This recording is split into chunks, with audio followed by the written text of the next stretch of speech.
लव्य व्यवस्था अध्याय 18। लव्य व्यवस्था अध्याय 18। भांति भांति के घिनौने कामों का निषेध। फिर यहोवा ने मूसा से कहा, इस्राएलियों से कह कि मैं तुम्हारा परमेश्वर हूं। तुम मिस्र देश के कामों के अनुसार जिसमें तुम रहते थे न करना, और कनान देश के कामों के अनुसार भी जहां मैं तुम्हें ले चलता हूं न करना, और न उन देशों की विधियों पर चलना। मेरे ही नियमों को मानना और मेरी ही विधियों को मानते हुए उन पर चलना। मैं तुम्हारा परमेश्वर यहोवा हूं, इसलिए तुम मेरे नियमों और मेरी विधियों को निरंतर मानना। जो मनुष्य उनको माने वह उनके कारण जीवित रहेगा। मैं यहोवा हूं। तुम में से कोई भी अपनी किसी निकट कुटुंबिन का तन उघाड़ने को उसके पास न जाए। मैं यहोवा हूं।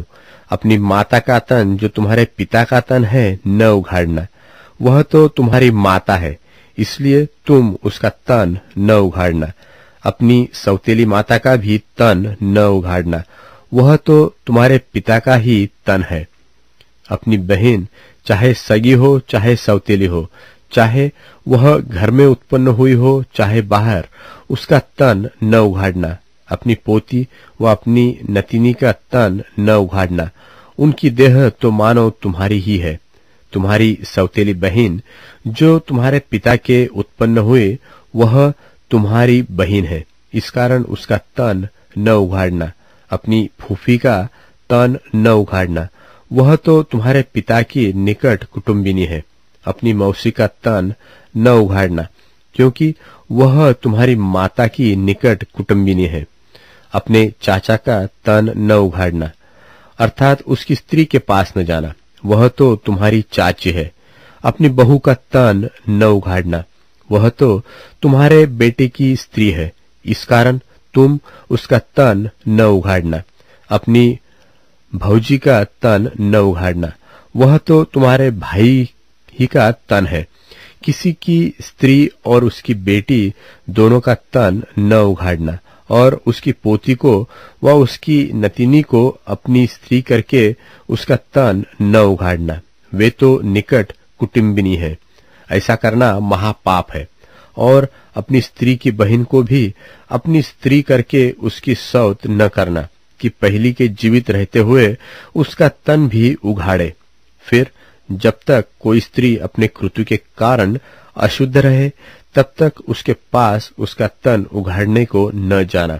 फिर अपने भाई बंधु की स्त्री से कुकर्म करके अशुद्ध न हो जाना, और अपने संतान में से किसी को मोलेक के लिए होम करके न चढ़ाना, और न अपने परमेश्वर के नाम को अपवित्र ठहराना। मैं यहोवा हूं। स्त्री गमन की रीति से पुरुष गमन न करना, वह तो घिनौना काम है।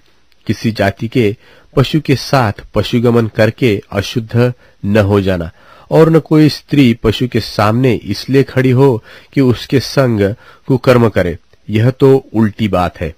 ऐसा कोई भी काम करके अशुद्ध न हो जाना, क्योंकि जिन जातियों को मैं तुम्हारे आगे से निकालने पर हूं, वे ऐसे काम करके अशुद्ध हो गई है, और उनका देश भी अशुद्ध हो गया है। इस कारण मैं उस पर उसके अधर्म का दंड देता हूं, और वह देश अपने निवासियों को उगल देता है। इस कारण तुम लोग मेरी विधियों और नियमों को निरंतर मानना, और चाहे देशी चाहे तुम्हारे बीच रहने वाला परदेशी हो, तुम में से कोई भी ऐसा घिनौना काम न करे, क्योंकि ऐसे सब घिनौने कामों को उस देश के मनुष्य जो तुमसे पहले उसमें रहते थे, वे करते आए हैं। इसी से वह देश अशुद्ध हो गया है। अब ऐसा न हो कि जिस रीति से जो जाति तुमसे पहले उस देश में रहती थी, उसको उसने उगल दिया, उसी रीति जब तुम उसको अशुद्ध करो तो वह तुमको भी उगल दे। जितने ऐसा कोई घिनौना काम करे, वे सब प्राणी अपने लोगों में से नाश किए जाए। वह आज्ञा जो मैंने तुम्हारे मानने को दी है, उसे तुम मानना, और जो घिनौनी रीतियां तुमसे पहले प्रचलित है, उनमें से किसी पर न चलना और न उसके कारण अशुद्ध हो जाना। मैं तुम्हारा परमेश्वर यहोवा हूं।